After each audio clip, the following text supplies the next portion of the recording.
What it is, it's your boy Dutch the Damon, and you now watching Damon Time with Dutch. On today's episode of Prison Stories Uncut, we up Hagerstown, RCI, Roxbury, trapped on that farm with it, man.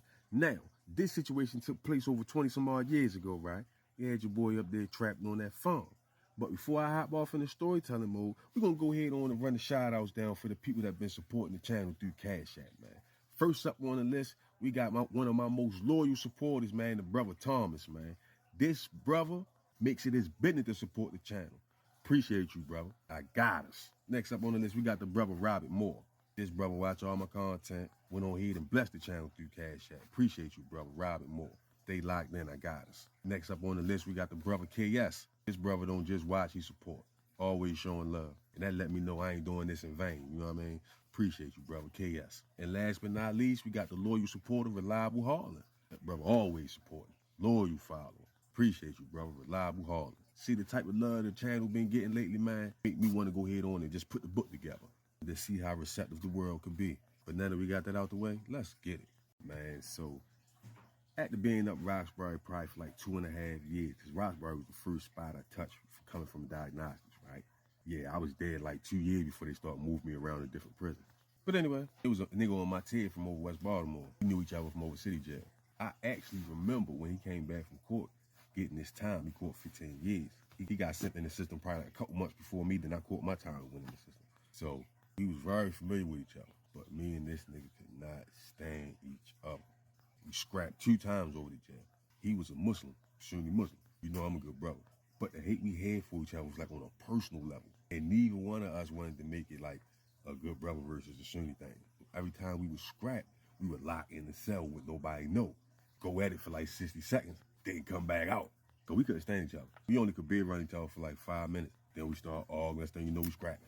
So when I get up the farm, he up the farm, they put me right on the same team with this nigga. As soon as he see me, he get to breaking down his mug and all that old shit when I first got on the team and shit.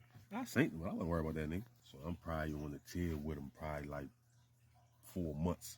We don't never speak to each other, but we always locking eyes. He going about his business, I going about my business, right? Been on the tail with him 4 months, but he ain't had no altercation. Just a little bit of face fighting going on his part. Cause he wasn't taking them L's in that cell.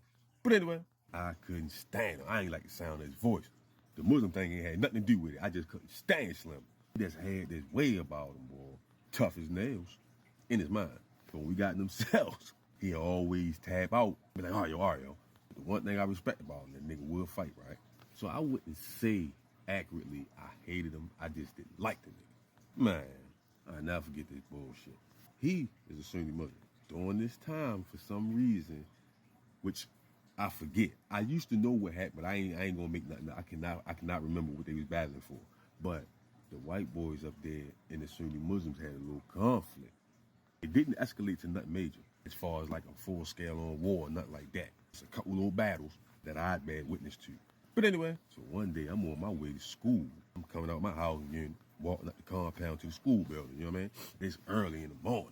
You know how I be, half sleepwalking up that motherfucker. Now it's a little foggy out, so I'm walking.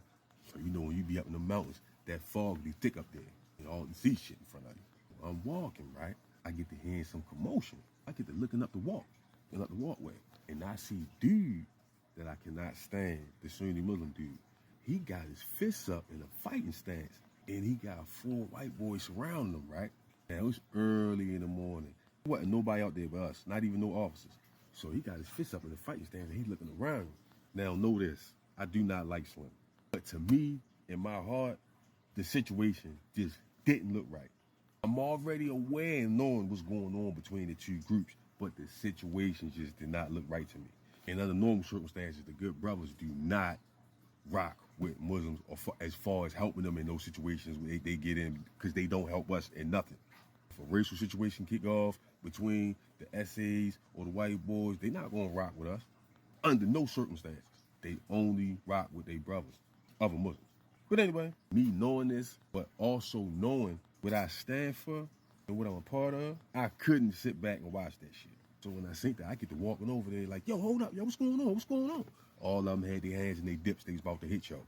I walked over there. I'm like, yo, what's going on, y'all? They all looking at me like y'all ain't got nothing to do with that Dutch. I'm like, man, y'all ain't gonna jump with no brother in front of me, man. Not all y'all better give him a fair one. And I'm not the biggest, baddest wolf.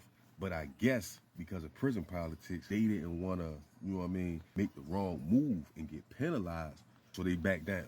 Just walked off looking mad as shit. I'm knowing I overstepped my boundaries. I wasn't supposed to get involved in that. And I'm Dutch. White boys ain't jumping on no black person in front of me. And I ain't racist. A lot of white people I fuck with. But I be damn. Fuck that. We would have had to get hit together out that bitch. They'd have had to hit both of us. You know? Because I don't need that on my conscience. But long story short, when we get back to the building and shit, they done ran and told on me. Not really, but they went and hollered that big uncle on my ass. Unc linked on me in front of them, told them I was gonna get disciplined and all that shit. Cause that ain't prison politics. I'm like, damn, I'm thinking I'm getting ready to take a motherfucking body beating or something. As soon as they walked off, we Unc like, man, fuck them. You ain't getting no sanction, Dutch. I just made it look good for them. So they don't be walking around all scared thinking we're gonna do something to them. He like, I know why you did that. He like, I would did the same thing. So that put my nerves at ease, right? Yeah, man, but after that and shit, we got back on the tier. Probably like 2 days later. The Muslim dude came over to my table. I was sitting over there reading this little novel and shit. The coldest winter ever by Sister Soldier. But anyway, he walked over there. I was deep in the book. He walked over. He had his hand extended. All right? I shook his hand. He like, yo, I know you don't fuck with me, you feel me? He said, but all bullshit aside, that was love right there. And we actually started being cool on the tail. We wasn't the best of friends. You know, we got cool to the point we was even playing like chess matches together. You know, so that was cool for real. And he used to tell me like, yo, if you get into something, he like, I'm gonna rock with you. He like, I don't care what they got to say about it. He like, I'm gonna rock with you. I didn't even know what to say. I had to respect it.